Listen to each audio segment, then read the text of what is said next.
Hey guys, what's going on? Today we're starting on episode 3 of the podcast. So today we're going to be talking about why agencies do things differently, why they do the things they do in general, and just having fun and talking. And hopefully we don't spiral too much, but it's certainly possible, especially if you know our guest today. Before we start, though, I do want to give the disclaimer on this episode. There is, with some of the things we're talking about, going to be mentions of some suicide, self harm, things of that nature that might be a little upsetting. So, as always, please remember that there is a suicide hotline. The new hotline for the United States is 988. You can dial 988 and talk, text, or chat, and they can help you with what you need. And it's not just a suicide hotline, it is a crisis hotline. So, even if you're just going through a crisis and not having suicidal thoughts, they are there to help you. They have a lot of great resources, and they've really been stepping it up in the past few years and upping their budget and people that work there. So, just a few statistics. In the US, over 49,000 people committed suicide in 2023. These are stats from 2023. They don't have really accurate ones from 24 yet. But that accounts for about one death every 11 minutes. And on those rates, men are 4 times more likely to commit suicide than females. So if you're having any kind of thoughts, any kind of crisis, please seek help. It's there for you. It's a free service, and now they've got the ability to text or chat or whatever you may need. But with that said, our guest today is Emily. She has worked in Hello. many agencies, and I'm going to let her tell you about her adventures and kind of where she's worked and what she's done. Go for it. Okay. I have been a dispatcher for almost 7 years now. I started in Arkansas in the capital city of Little Rock and got trialed by fire for a few years, and then COVID struck and other things and decided to move back home to Texas. I actually took your spot when you left momentarily and then decided to come back. Yeah, you were my Uh recommendation. yes. And then now I'm in East Texas working. It's been almost 4 years there now, and almost 3 years in Arkansas. Um, I've done a lot, I've heard a lot, been trained in multiple things, as well as gone out of my way on my own to train on other stuff like peer support, and mental health, and what have you. Um, Done everything but EMD dispatch because Who wants to do no, thank that? you. No, thank you. No, I do not want to get graded by the syllable. I can barely read. I'm not up for that. But yeah, fun Yeah, fun times. times. And we've known each other for a while, willingly Since and I was like unwillingly. since I was in Seventh, seventh grade, sixth, seventh grade. something like that. I was little. Yeah. So we went to the same high school. We were in band together. Um, no idea we were even in the same career till like years later. And I had seen something that you had posted about dispatching or something, and I was like, "Oh, you must be a dispatcher." And then when I left dispatching for my 2 years that I left, of course, I asked you if you wanted to come back to Texas, and it just kind of lined out the right way. Yep. First question of the day. This is going to be the hardest question of the podcast. If you Oh could no. change one thing about dispatching across the board in the US, what would it be? Oh boy. The I hear it from, when you discuss it on social media and Reddit, as well as just working with different places and people that have also worked at different places, is the eat the young mentality that a lot of our, for lack of a better term, old heads seem to have. Hmm. It's really it's being jaded, and it's the lack of mental health help that has gone on for so long that is just kind of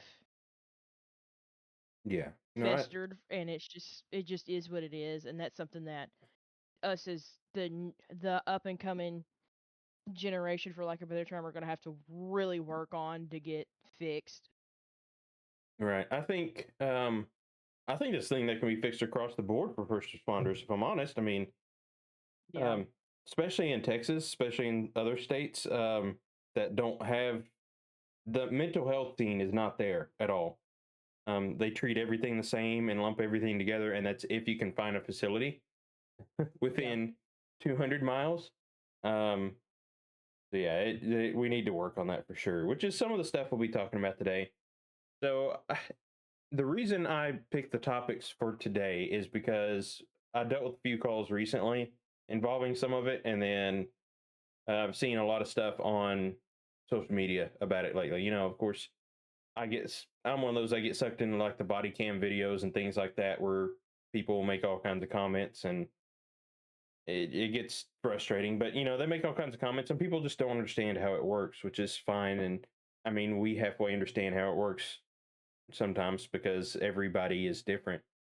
So the first one I want to go into is a little bit lighter of a topic, not so much as heavy as like the suicidal or welfare check calls. Mhm. The hold up alarm calls or panic alarm, whatever you want to call it. Basically, it's an alarm from a store or business, or I think some homes even have them. It's a panic alarm that you're supposed to press if you're in immediate danger, like someone's broken in, you can't call, you just need immediate help. And our policy at our agency is the officers this is how it should work at our agency. Officers respond. They kind of set up a perimeter around the building to kind of see what's going on.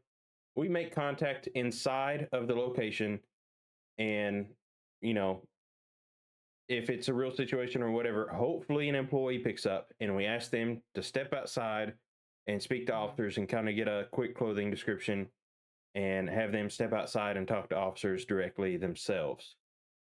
So tell me how it may be different in like when you were in Little Rock. How did they respond to those? If it was any different, and what can we It do better on depended. those? Right. It depended on where it was. So if it was, McDonald's, you're going to treat it a little bit different than if it's, you know, Walmart, and Walmart's going to get treated different than a bank. Mm-hmm. Um, it also depends on what time of day. Same thing when we get normal alarms. I know that every Saturday morning at 10 a.m., when the one employee shows up to Hibbett Sports, he never puts the code in right and sets off the alarm. Like, that's a normal thing that you know, and that's something you have to take into account. You can't just automatically assume that's what's going on. You can never assume Right. anything, but you can let your officers know, hey, this is a thing that usually happens, because we don't want to go in guns blazing on something that we don't want to overexcite our officers is usually what it boils down to, because that's where something gets messed up or somebody gets hurt. Um, you tell them, what's going on, but you have to we always have to balance stuff. Walmart, it would be a different story. Depends on where it's coming from. Is it coming from the cell phone electronics counter? Is it coming from a random self checkout and something got bumped or somebody hit it with a buggy or somebody spilled Coke on it? Or is it coming from, the AP office or whatever? Those all get treated differently depending on response and how the officers get there when they respond. Right. And then, like with banks, we in Little Rock, well, the officers handled it, and community outreach and everything, and then we got trained on it.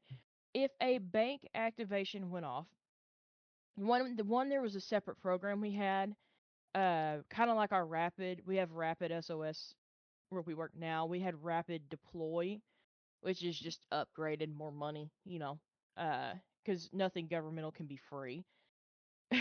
But Rapid Deploy would send us a notification and it would automatically drop it into the CAD. It was called an ASAP alarm. Usually would automatically drop it in and it wouldn't even get called in. Like, it would just immediately be there because of it would be set up with the businesses or the banks and Walmarts and what have you in town. Um, and with banks, they got trained. I don't want to give specifics, but we'll say um, they got trained at the bank, like the bank employees were trained by our department. Hey, if you have to set off this alarm and there is somebody in this inside with a weapon, act calm, do what they want you to do, hit the button if you can. The person that works the window teller, we want you to put up a picture of a Mario mushroom in the window. You'll have these cards on your desk, and if something happens, you put up this Mario mushroom, and we know that there's somebody inside with a weapon. Mm. If you put it up and it's just somebody acting like a nut, I want you to put up, I don't know, I want you to put up XYZ logo, put up a picture of a Coke can, whatever, right? Mm-hmm. Something simple, other people aren't going to know without being trained. Something that, I mean, is a robber going to notice somebody putting something up on a window and it's really slick and it just kind of boop and it would just pop up. They would sit right by the window and all they would have to do is just lean it forward Mm-hmm. and go on about their business, stuff like that. And then I try not to be specific. In dispatch, once officers would get in the area, because that's a whole nother thing of officers being in the area and staging and knowing their areas. In a bigger place like that, you have an officer that works a beat, and he works that one beat, and that one beat is bigger than Mount Pleasant. It just fully depends on your agencies and everything. Right. But those officers work that area, and say they're going to the bank on Main Street, they will all post up 2 blocks away and have us call. We'll call the bank, and the employees are trained to answer a specific way. So I would call the bank on Main Street and say, "Hey, is Miss Susie available?" And if they said yes, that meant there was something going on, somebody with a weapon, somebody's trying to rob them. If they said no, then everything was okay. We didn't ask any more questions and hung up the phone, and you let the officers know what they say. If they say what, you treat it as a yes. If you don't get anything but a yes or a no, you treat it as a yes. Oh, You okay. treat it as Yeah. something's going on. That alone prevents a lot of stuff, just because if those bank employees, you call them and you're like, "Hey, is Miss Susie available?" They'd be like, "Oh, no." Okay. And you tell the officers, "Hey, there's nothing going on." You don't ask any more questions. And then they've got their mushroom toad up in the window, whatever. That's a Mm-hmm. double verification that there's nothing going on. Now, if you get a yes from the phone but a no at the window, something's up, or vice versa, if that makes sense. Right. Uh, that helps as far as like a high risk situation like a bank, or, you know, we also had that with pharmacies, because Arkansas and drug use and what have you. Same thing. It just kind of depended on what's going on. But that's something that you go through, one, from experience in dealing with something like that. And if you're a bigger agency in a higher crime area, you're going to deal with that stuff more often. So you Right. will learn ways to handle that sort of thing. If you try to take that down to a smaller agency, they're going to look at you like you're high strung and insane, like I get half the time at work. And I'm like, "No, this makes Yeah. sense." And they're like, "When are we going to use that? Twice a year?" And I'm like, "Yeah, but that twice a year can make a big difference." Right. Yeah. But Or then the you have time it to does balance actually out, happen. right? But you have to balance out how much overtraining can you do? Mm-hmm. Which I don't believe in overtraining, but I do understand overkill and wasting time and money. I can Right. understand how that Well, gets taken into account. yeah, but at the same time, I see how with something like that, it's very helpful and very low cost. Is teaching your businesses or whatever, or having a way that you can ask without possibly alerting the person that might be holding up the place. Yep.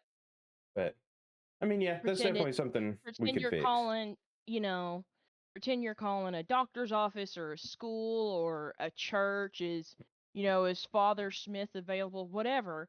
That Mm-hmm. doesn't sound like, "Hey, this is the police department. Can you step outside?" Because Right. if somebody's going in to rob the bank and wants to suicide by cop, they'll come out guns blazing. Somebody's going to get hurt. Somebody's going to get shot, tased, Yeah. killed, what have you. So, No, I mean, we had the same. So the problem I would have with, say, like our agency is people kind of don't know some of the codes we use anyway. I think that I guess they don't keep up on it. But we had a similar thing in EMS. Like if we had someone in the back that all of a sudden produced a knife, or all of a sudden was just going off the rails. Mhm. Our code to the ER when we're calling in report so that the patient doesn't realize we're doing it, you know, a lot of times they're upset because they feel like they're not getting the help they need. So we'd be like, "Hey, ER, can you have Dr. Strong meet us on the ramp?" And Yep. so that way they don't realize like, "Oh, well, that's nice. They're having the doctor meet us." You know. Yep. Yep. In the same vein, we had in Little Rock, we have huge hospitals. You've got Children's, UAMS, Mm-hmm. the VA hospital, and then two others. And if say the fire alarm went off in the hospital, there was a specific phrase you use, even dispatching it on the radio, to not have every single person in that hospital freak out. And the codes get called just like you have code blues and pinks and Mm-hmm. rainbow and whatever else goes on the hospital. They would call for, Nurse Sandy, we'll say, as the code for the fire alarms going off. Can I get Nurse Sandy to the NICU? And the rest of you know what's going on at that point. It's the same thing. It helps clear. It's something that's not going to get used often, that is understandable, easy to remember, and is not going to cause concern Mm-hmm. or panic, usually. Right. Well, and so as far as like codes on the radio, I've never been a fan of like 10 codes and we haven't really used them. We have a few of them now. But it does help as far as major situations like that. Like you said, avoiding panic. Hmm. Like some of ours for different situations that we have that uh, in our area, since it's rural, a lot of people, which I'm sure people in big cities do too, but rural areas I feel like have more scanners. You have more of the old people just inside listening Yeah. to their scanners. And Hmm. so our stuff is just out there in the public and anybody can hear it. So just kind of avoiding some of that. And then you have the people that once they hear it, they like to drive by and it just causes issues. Yeah. Which ours in Arkansas was encrypted. Other agencies like state police and North Little Rock and the sheriff's office, they had access to it. Hmm. But unless I went through ADAM, which is the Arkansas Department of Emergency Management, and requested a MAC channel, which is your multi-agency channel or something of that sort. I don't remember what the C stands for. You know what I'm Hmm. talking about. Unless I patched that in, only people that had access that needed access could hear ours. Now, our suburbs were open air 90% of the time. So, if we had something going on and then somebody in Bryant tells the supervisor, "Hey, there's a shooting in progress at a club in Little Rock downtown, blah blah blah blah blah," that, negates the point, but even then, at that point, it's all hands on deck, and the fire department, stuff like that would be going anyways. And fire department was public, but even then, ours didn't get listened to because ours was constant. People wouldn't want that playing in their house unless they were firemen.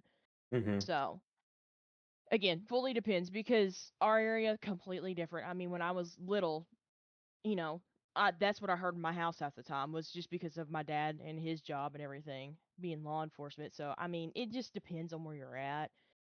And that also depends on policy and how your community acts to certain things like that. Like, say, if we Yeah. had like open scanners, and I mean, people can Facebook post and what have you, whatever they want. It's hey, freedom of We won't get into speech. that too much. Yeah, I'll leave that alone. But freedom of speech, um, within reason, it's not be ugly, but freedom of speech. If you want to discuss it, y'all want to do this, whatever. One, as long as it doesn't interfere with emergency operations, I don't care. Hmm. The second they start causing problems, or the only other time I have a problem with it is when people will hear about an accident, a bad one, they will drive by and take a picture and post it within 5 minutes of it happening. Yeah. Because imagine that's how you found out your family member or your friend Hmm. got hurt or killed or their car blew up or Well, went off a bridge or whatever, especially in a small area. So, for especially in a instance, small area. yeah, your car, my car, not necessarily like there's other cars like ours on the road for sure. Are there Yeah. other cars like ours in our community? Not really. I haven't Mm-mm. noticed any. So if ours get posted, then immediately our family would know, oh no, Yep. that's them. So Yes. yeah, and that Even, people they even just with like uh like the law enforcement officer that got hurt in our area. As soon as those pictures went up, people immediately knew who it was, and it was like a Mm, plain black SUV. mm-hmm. But because of what they heard this, and they heard this, and they heard this law enforcement agency supervisors showing up, and this and that, and then they saw this car, and da da da da da. Two and two together, you get seven, and you figure out what happened and who it is. Right. It's it's a weird it's a weird thing to We we try also to live in handle. an yeah, we also live in an age where empathy is like gone unless it Yep. involves them. And it's I don't know, it's crazy. Which is why I think like mental health for first responders and stuff is so important as well, because to me, especially like with dispatchers and officers, people like taking their anger out on authority, any part of the police department, and it happens every single day. I mean, every single day, one of us, whether it's an officer or us or whatever, is cussed at, is their families are threatened. People say some absolutely vile stuff. Like some of us have sailor mouths anyway, but like it's stuff that we Yeah. would never even say, and it Yeah. gets wild. And when you hear that every day, it can really take a toll on you and burn you out, and it's terrible. Um, Yeah. so a lot of people, it's just a lost empathy kind of thing. I don't know. Yeah, The and world needs some definitely help on it. COVID times I think definitely made that worse just Oh because yeah, so many everybody knew somebody, like a lot of people don't make it to their adulthood before they know somebody that passes away, like a grandma or something. yeah. At that point, everybody knew somebody that died or got Mhm, super duper sick mhm. or felt like they were going to die themselves. And I think that and like the lack of social interaction and then other stuff like politics and what have you just really created a bad social climate. And I hope here in the next few years we start like getting out of that, because I think part of that too is people that are in charge. Unfortunately, I'm not trying to be ageist or what have you, but stuff needs fresh perspective, and that's just going to Mhm. have to be some people aging out of things and Well, some people deciding that it's not for them anymore or what have you. But it's just something you have to hurry up and wait on. yeah. Well, you know what it feels like, honestly, is um historically when a lot of soldiers are coming back from World War I is kind of when they first started noticing it, and the term shell Mhm. shocked became a thing, and like they would just put them in institutions, and oh, they're just shell shocked. Oh, they're just shell shocked, and just lobotomize them and put them in institutions until they Yeah. finally realized, oh, this is what's happening. And then it got a Yeah. little better after that. I think it's one of those situations. We're on the brink. We're calling it shell shocked right now, and we're Yeah. eventually going to break into something new. So, Meanwhile, talk therapy can help, not cure, but it can treat a solid 50 to 60% of that. It's not going to fully get rid of it, and you're hmm not going to feel 100% better, but just being able to talk to somebody with talk therapy and everything helps so much. But when you have a culture and a society of like, get over it, deal with it, there's worse stuff going on, you just get stuck in well, that cycle. and I do think we're getting better on that as well, because definitely not a sponsor here. I'm not big enough yet, but how many Twitch streams, YouTube channels, all that are sponsored by BetterHelp, and Yeah, things like that are now readily available on the internet with right. FaceTime, Zoom meetings, all that. So it's getting a little more available that way. Still, like I don't think we're ever going to have enough facilities for anything, but Yeah. And there's some other stuff that I'll get into later, specifically for like first responders as well as other people like veterans and whatnot. But there's definitely stuff that's available. It's just you have to be patient. That's a whole different conversation that we can have, but you have to be patient with yourself at the end of the day. hmm You have to be patient with yourself, especially our jobs or any first responders or veterans or whatever. You have to give yourself the same patience that you would give every single crazy person you come into contact with. You have to give right. yourself that same amount of human decency, because no, I don't believe that ghosts and aliens are fighting on your roof, but I'm going to sit here and listen to you and treat you just like I would anybody else that's calling in. I mean, hmm you just have to give yourself grace, for lack of a better term. right. Well, as I mean, it seems like we're kind of getting into mental health here, so let's go on to the next topic I had, Yeah. which me personally, I've had a lot of people call and be super upset with how we deal with it, which for Hmm. us constantly changes because of people getting upset and different situations occurring the way that they do. Of Hmm. course, we're not going to get into super specifics on some of our calls because, once again, people know the agency we work for. It's stuff local to the community, and I don't want people necessarily reliving that. Um, Right. but welfare checks, suicidal subjects, things like that. So we get a call or text or even a call from the suicide hotline that somebody's having suicidal ideations and everything. One of the things I know that so many callers have straight up told me, I don't feel like that's relevant. Whenever they're telling me about it and they say, I ask, do they have a plan? Do they have a specific plan? Hmm. And the reason we do that is, we mentioned it before. If someone's plan is suicide by cop, what sense does it make to send 20 cops to their front door? We don't want to do that. As contrary to what people believe, we're not all evil. We don't want to harm somebody. We No. don't take that as an opportunity for target practice or whatever horrible things people say online. That's, you know, there's a lot of agencies that try and do things the right way, and it's a sensitive subject. It's things that constantly change, and every situation is so different because every person is 100% different from the other. Right. So, I'm trying to think of how to continue with this. I mean, what are different things that we could probably do better and look for? How can, for me personally, I feel like sometimes the way we can do better is cities, budgets, departments doing better.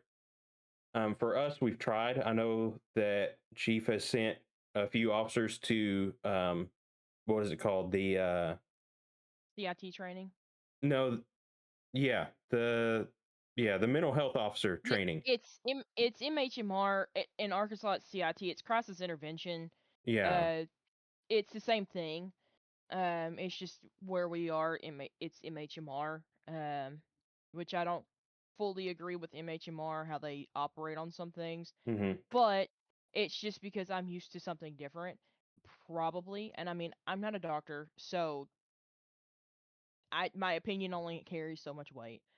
But something like CIT training or mental health officers or what have you, Yeah. everybody needs that training, not just one officer on a shift of 5 and they only work, 15 days out of the month and they can Right. be on vacation for half of those. Hmm. Every single officer needs that training. Does every single officer need to be a mental health officer? Absolutely not. Same thing with dispatchers. There are multiple people that do not need to be the ones trying to talk you down, for lack of a better term, Hmm. to be in crisis intervention. It just is what it is. But do you still need that training because it's gonna pop up on you when you least expect it? Yes. Yeah.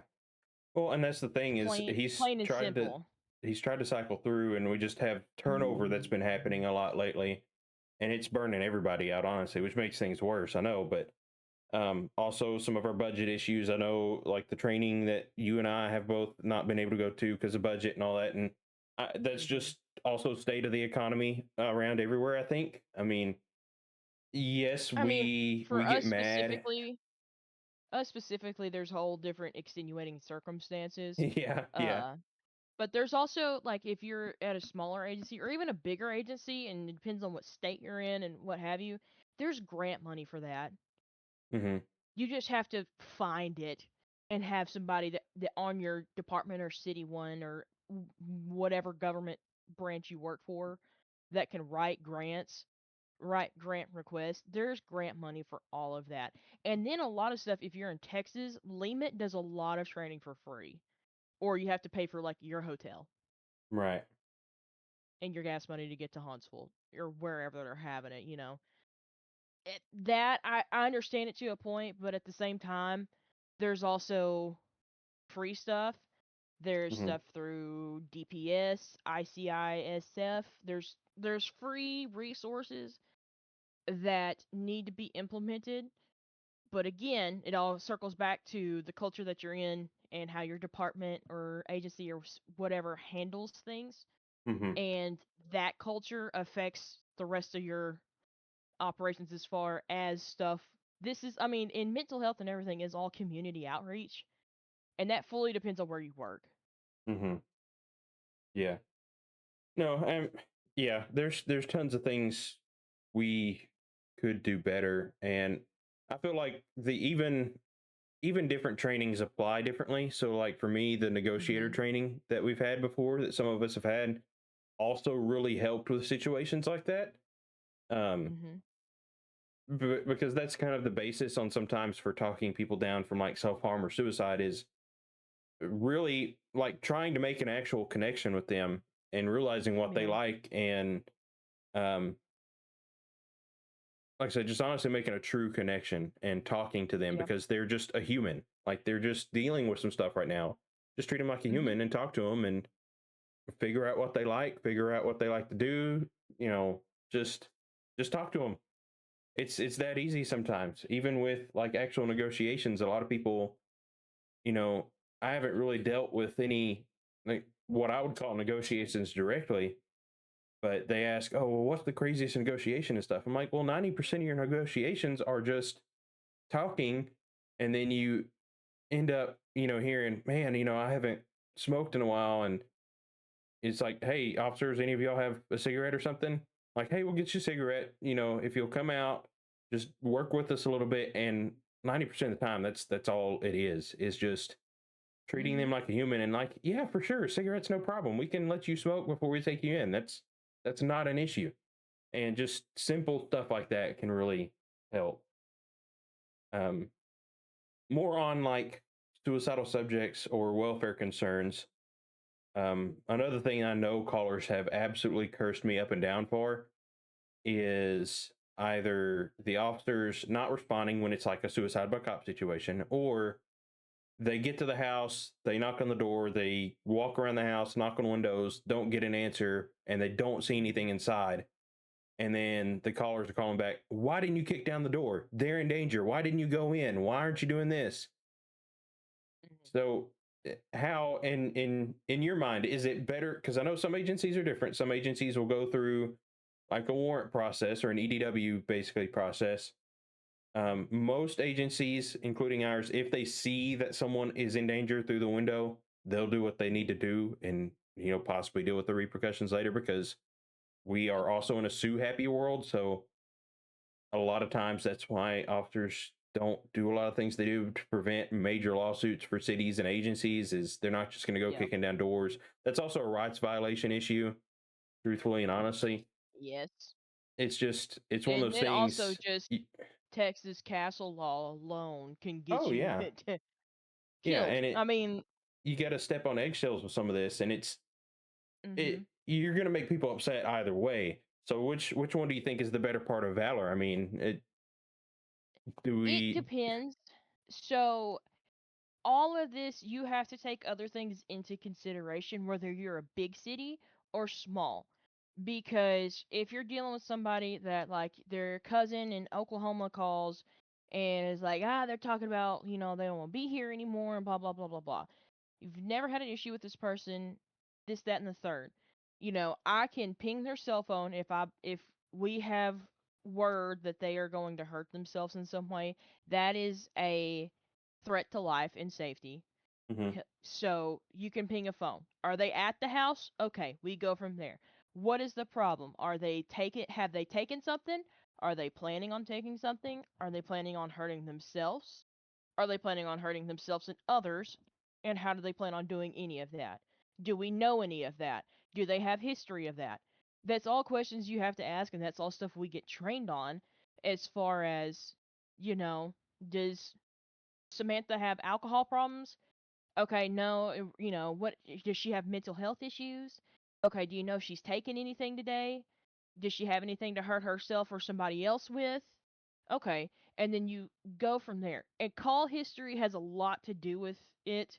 mhm, I've dealt with it a lot. Call history has a lot to do with how your officers are going to operate to a point. mhm, Because if you have somebody that is a known subject with mental health issues, for lack of a better term, In Arkansas, we call them CIT subjects because it may not be a mental health issue, it may be a drug Right. issue. And then when they get high, they start having problems and they're seeing, the Hat Man and they freak out and want to like kill somebody. Or they're on Sherm, but then they do Sherm twice a week. That's a different ordeal than a veteran in crisis. So it's a crisis intervention problem because a drug problem is a mental health problem, and that's a crisis situation. They are not in the normal sound mind, so they all get treated as CIT. That's another thing that we don't really discuss that often is people that are on drugs and having or drunk and having a problem are still having a mental health problem because of their addiction problems. And Right. that doesn't always get looped back into the conversation because we're like, oh, well, they're just tweaking. Mm-hmm. She's a meth head. What are you going to do? Yeah, Um, especially like you said, when you deal with them 9,000 times a day, yep. as soon as you hear the description of the person, the officer can like, hey, can you go ahead and check them? Like, we know who that is. We've already dealt with them today. Yeah. Or it's, the neighbor is calling and saying she's out back screaming she wants to die or whatever because she's arguing with her husband and they're both Mm-hmm. just kind of like that. It, you know, it all depends. Circumstantial stuff always adds to it. It also depends on your policies, and that can depend on state law and where you work. Mm-hmm. Um, and then policies also depend on who's supervising or what Right. shift it is, Yeah. because not even loopholes or what have you or interpretations. Some sergeants or supervisors, lieutenants, whoever, do not care. They're like, no, if that kid is in that house and we think that kid is going to hurt themselves, kick the front door and the back door, and at the same time, we'll go get that kid out the house. Mm-hmm. We'll deal with it later. Yeah. Versus, other places, you know, don't see anything. They're not answering. They're a grown adult. If they don't want to talk to us, we can't force them out the house. Mm-hmm. Yeah. And I'm thinking about, I mean, the situation it is. Where we've even had sometimes where a we don't go in Mhm. and people that have either called it in or family or whoever it is have gotten Mhm. extremely upset that we didn't go in. And then all of a sudden they're like, well, we found a key. We want you to go in. We will not go in, but if you want to open that door, we'll go in with you. Does that make sense? Or if you open that Right. door and you say, "Go ahead, sir, and let me in that house," and you have access to that house, that is a Hmm. completely different conversation. Well, You know and what I mean? yeah. And like I If said, you the have legal situation. access to that house because you either have a key or know where the spare key is in a rock somewhere or whatever, then you have good enough reason to let us in that house if somebody's life or health is in danger or Right. other people's. Well, and then, let's say that does happen and then you go in and it doesn't end up the way that you want it to end up. Um, they've also come back at us pretty hard because we should have done something when there's no way to prevent it. But Either it's just but that's the whole thing. You're not going to win. no, If no. something other than person is okay, not there, gets gets help in whatever the help needs. If Hmm. one of those three things is not what happens, if somebody gets hurt or anything else outside of that, if anything negative happens, you are not going to win that situation. Hmm. And that's on your department to deal with. That's on your department, your agency, whoever to deal with. Because did we follow the policies? Did we do anything out of line? Did we violate anybody's rights? Did we break any laws? If we didn't do any of that and people are just upset, you can't always win with public Right. opinion, regardless of what you're trying to do. And you try to do the best you can. Hmm. It doesn't matter. Same thing if somebody even just like having a medical issue. Because say if I know that Granny Smith down the street is diabetic and forgets to take her meds or whatever, and my mama works at the doctor's office in town and they haven't heard from her, and she calls me and I go down there and check and I can't see anything from outside, and officers show up and they can't see anything from outside. What do? Yeah, Do they they're kick the gonna. door in on Granny Smith when she could be at the hospital or on a cruise and, at the Grand Caymans living her best life? You don't Hmm. know. Yeah, You do what because you if think you. is right within your reason, which goes back to your circumstances, your call history, your Hmm. policies, and what have you.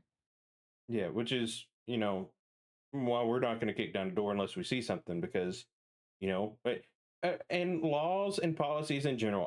When I did my stint in code enforcement, this is how I always try to explain it to people because, yes, there's a lot of dumb ordinances. I believe Mhm. personally, that's just my opinion.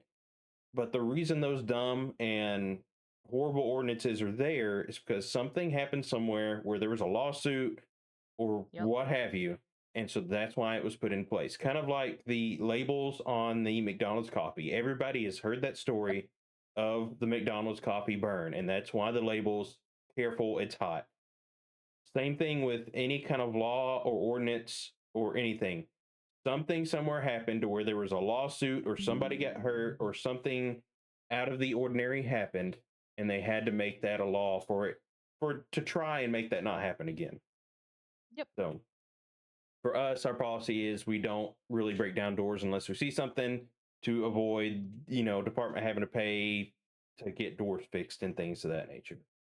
Yeah. And then that also depends on where you work. Arkansas, completely different conversation. If I think you're going to hurt yourself, there's nothing stopping me from going in your house. Hmm. If we believe that you're going to hurt yourself, or I show up and they call us to come check on you because ain't nobody heard from you and you didn't show up to dialysis, Hmm. and I get there and there's a bunch of mail in your mailbox and this, that, and Yes. the Yeah. third, and nobody's answering the door, that I'm coming in to check on you. Yeah. You can be mad about it later. And there's the city covers that, or board up that we had covered that. If we also had board up for like structure fires and stuff like that too. But Hmm. if we needed to call board up to fix your window because we was worried about you, we'll pay for that because we were worried about you. Hmm. You can be Yeah. mad at And us later. We'll pay to get it fixed. yeah. And Or that's. that's what renters and homeowners insurance is for too. But whatever. That's also what city government insurance Yeah. and departmental insurance is for situations like that. No, Because for I would sure. much rather, if I was half dead in the floor, I'd rather have a broken window than be dead. Yeah. Yeah. No. And that's the whole point of the episode is how every single situation is different. And it Yep. depends on what your responders see when they get there, what we receive on our phone call. Mhm. Because sometimes there are people that call in and like, no, I have for sure text message history of them saying this is their specific plan, they're about to do it, and Yep. send me a picture of the thing that they're going to use to complete that Or goal. And sometimes people even post pictures of what they're gonna harm themselves with, whether it be substances or weapons too. hmm. Sometimes people post videos. We had one in Little Rock where a person had been posting that they wanted to harm themselves and they were in the downtown area and they were going to jump off of a bridge into the Arkansas River. They were going to jump off the Junction Bridge. We Hmm. get the person's name, we pull up their Facebook Live where they're walking around downtown talking about being depressed and everything. We sit there and watch them the entire time until an officer gets with them. And the officers pull up on the person and they're like, "Oh, I'm fine. I don't need any help." And they're like, "Dispatch has been watching you for 15 minutes." And they turn Right. their live stream off.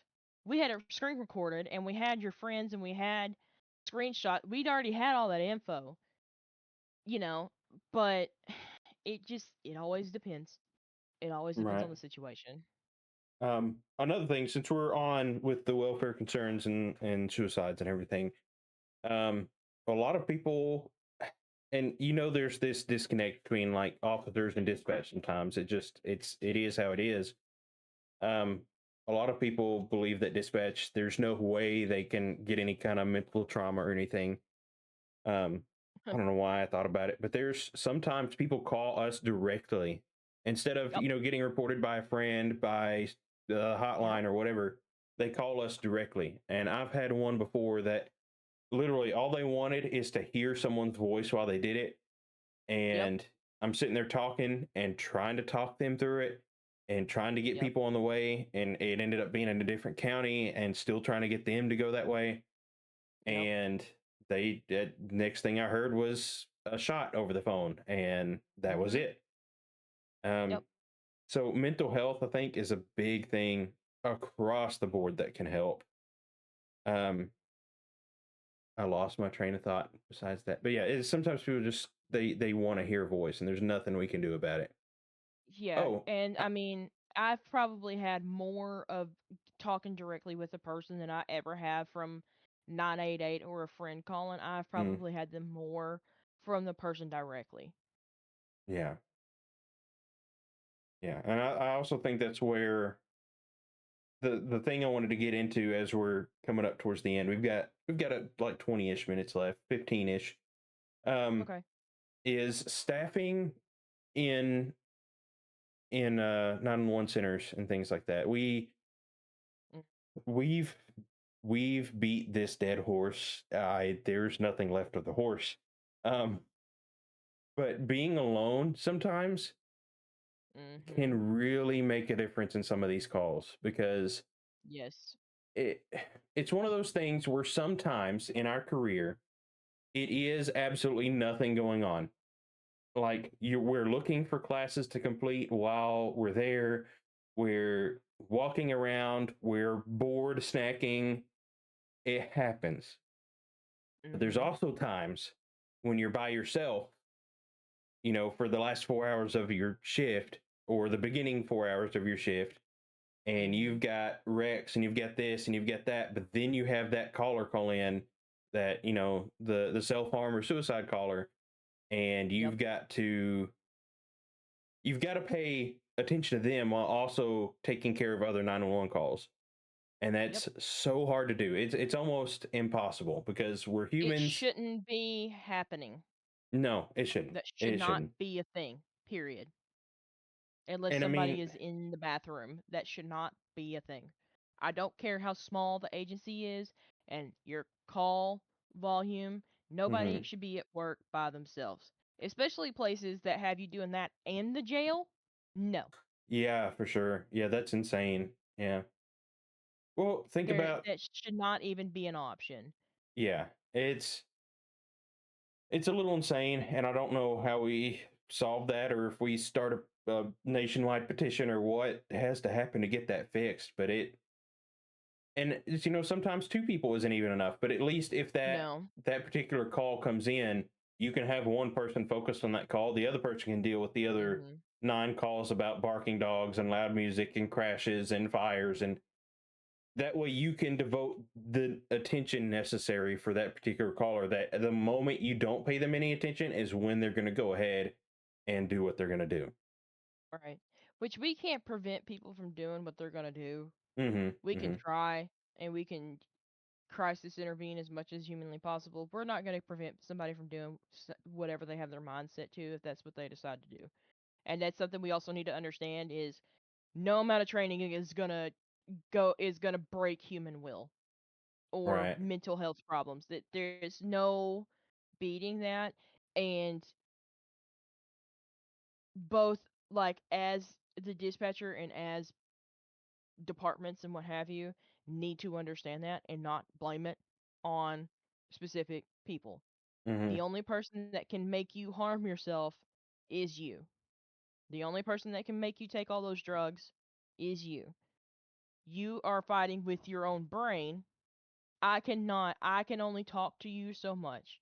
I can only listen to you so much. If you still decide to do that after I do everything I can, Mhm. that is your decision. And that's something that we need to also remember when we're dealing with this is it we can only do so much. All of us, we can only do so much.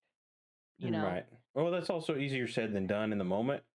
Um, Yes. Also, like the other day, we were kind of saying, I remember us talking about a caller that upset me, and it was a fairly normal call. We get cussed out Mhm. every day, but this one, for some reason, They just when catch you at I, the wrong yeah, moment. when I had asked their name, they decided to absolutely get nasty with me, and it clicked something in my brain. And like I said, we deal with it every day, but for some reason, it just touched that one nerve, and so I was in a bad Yep. mood the rest of the day. And we just, yeah, I don't know how to word it other than we need more resources and more talk, and Mhm. also what happens when you're there by yourself. That's how situations like the videos and audio that we use for training across the United Yep. States. Um, Yep. for people who don't Or know, even like you have a whole center hmm that's their whole environment.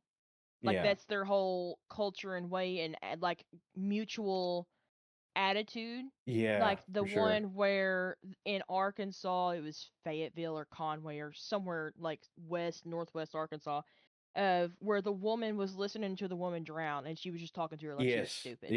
yeah. That's another training thing that gets brought up in a lot of classes. That whole thing, if a supervisor was like, "What the hell is this? Hmm What are you doing? Why are we not sending help? What is going on?" No one in that room stepped in to stop that. Right. No one. But that goes back to your culture of you shouldn't be scared to say, "Hey, don't do that." Because I work with people that have been dispatchers almost as long as I've been alive. And I'll hmm be like, "Hey, we should do da da da da da. Hey, don't do that. Hey, I got this. Hey, don't jump my call. I got it. Da da da." You should not be scared to correct each other or offer an opinion or just speak. Yeah. If your Or culture is that bad, then something needs to be or changed. even just help. So, like, I know sometimes when I've gotten frustrated, I've had a coworker step in and not be rude or Yep. mean, or they understand it and they're like, "Hey, let me take that one. You go ahead and grab the next one. That's fine." And it's just a Yep. thing like, "Hey, I'll help you out. I realize you're like a little on edge at the moment, and I know you're going to get Mhm. over it in 5 minutes. So just let me take Yep. this call and I'll get the next one." Um, that's, I think, to me, that compounds situations.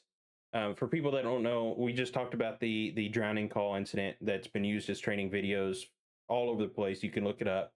Another one you can look up is, I'm trying to think of how to word it if you were to look it up, but uh, dispatcher basically answers a call about a mother that's having an issue with their teenage daughter, and saying she's just out of control. I can't deal with it. I need officers here. And you can tell in this dispatcher's voice, like he's done dealt with 10,000 different Oh horrible yeah. calls and is just burnt out. Mhm. And he just lets it slip. He says, "Okay, ma'am, what do you want us to do? Come over there and shoot her?" And as soon as he says it, he knows he messed up, and Mhm. he apologizes and tries to play it off like, "Oh, that was just a bad joke. I'm sorry." But at that point, the damage was done. The lady was already upset. That guy can never be a dispatcher again, pretty much. I mean, it's one of those And situations we've got to catch it before that it gets to that point. before it gets to that point, because if you do that once, it's a lot more likely to happen again. Hmm But what 1800 other things did he do before that that didn't get corrected? And what hmm mental health signs were, red flags waving, like like, hey, he's really stressed out. Hey, he needs a break. Hey, this is going on, XYZ. And out of the, anywhere from 5 to 20 people he worked with to 100 people he worked with, hmm nobody was like, "Hey, bro, go take a lap. Go smoke a cigarette. Go, I don't know, eat a Snickers bar. Go sit in the bathroom and watch TikToks for 15 minutes. Go take a break." Yeah. Well, and I think when you research that particular agency and that particular call, it was one of those agencies where he was by himself. There was no other help, and he had Yeah. been, they've been short staffed, and he had been working overtime for the past week and a Mhm. half. And Yep. that does And not help things. with that, that rolls back to kind of like what we have. There needs to be other people that know how to at least cover dispatch. Hmm Like for like, I need to go to the bathroom. This bad thing just happened, and I just need a minute. Can you just stand in here? You hit this button and this button. Can you just give me like 5 minutes? Yes, yeah. You need to find Or ways around it, even if you don't have the budget or or the want to hire people. you have senior dispatchers or on call of, hey, this XYZ is going on. I need help. Right. Okay, let me get dressed. I'll be on the way. I, but again, all goes back to departmental culture of one, asking for help, and two, noticing that when other people need help and not having people be afraid to be like, "Hey, are you good?" yeah, I'm just stressed out, this, and that, and this call, and this woman was a B word, and da da da da da, and my wife is pissing me off, blah blah blah. Okay, well, I got 911s if you just want to, like I got the police stuff if you just want to handle the firemen, or Right. whatever is, give them not an easier thing, but something that they can tolerate better. Or like a switch up. If they've been doing police all day, hey, go ahead and take Yeah, fire. Just switch it up a little bit, you know? and that's like Um, in Arkansas, we only did stuff 4 hours at a time mhm, to prevent stuff like that. Like if you worked 8 hour shifts, you may do half 911 and half police dispatch, or half police dispatch, and then you could do like police secondary or fire ground and or police dispatch, whatever, because that helps break that up. Because the amount of times I had to sit at police main channel with 100, 200 something officers for 12, 16 hours straight, mhm, I got gray hairs before I was 25. Like, I handled it not very well. And my whole thing with my stress was it affected my body. It affected my.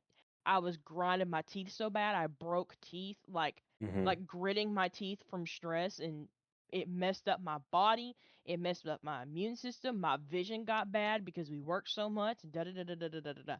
Other people act like buttholes to people on the phone. Other people go postal. You don't know what somebody's going to deal with, and you have to get in the middle of that. But again, goes back to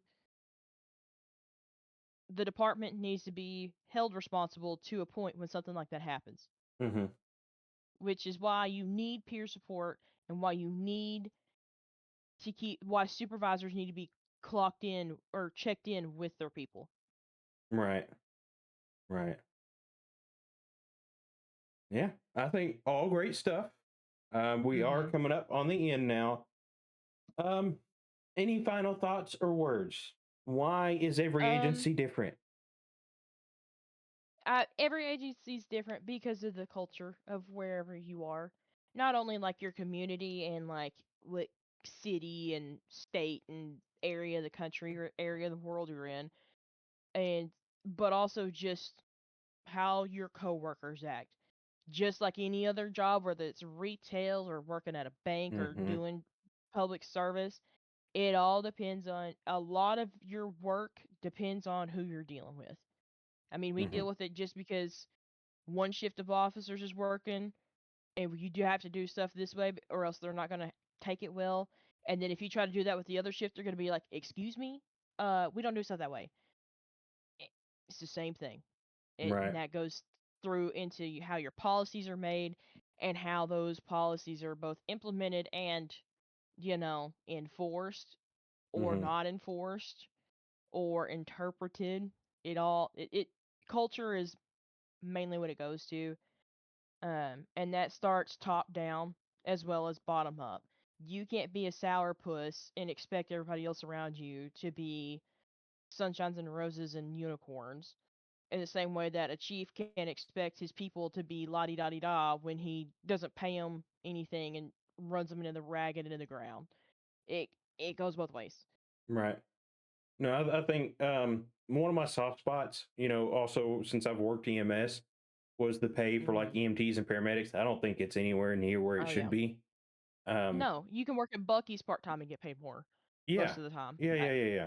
And I think that's also something people don't realize is the the pay versus what people have to deal with sometimes.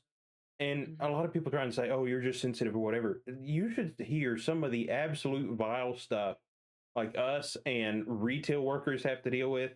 Like retail workers, Yeah, I don't know, man. Like at least some jobs, I there's guess, not give enough them some kind money. of freedom to like kick somebody out, whereas we are bound and sworn to talk to someone. And Yep, if they're being absolutely abusive, yeah, we can say, "Hey, look, we're gonna have to disconnect if you keep just talking to us like that." But at the same time, we're also sworn to help someone if they're in a crisis. yep. But Yeah. I think that'll be about it. We're right at an hour. I'll be back after I close out to debrief you. Everybody, thanks for joining in. Give us ideas of topics that we can come up with for next time. I hope to see you there next time. Again, you can find us on just about any platform with podcast. I'm working on getting Apple Podcasts right now up and working, but you can find us on YouTube Podcasts and Spotify right now.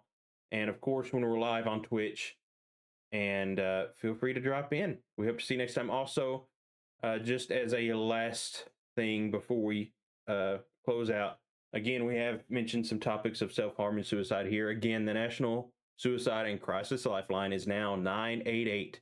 You can also visit at 988lifeline.org or scan the QR code that's shown up on your screen now. There is help and there is support, and it's hassle-free. You can talk, text, chat, however you need to do that. But we'll see you guys next time. Hope you enjoy. Peace.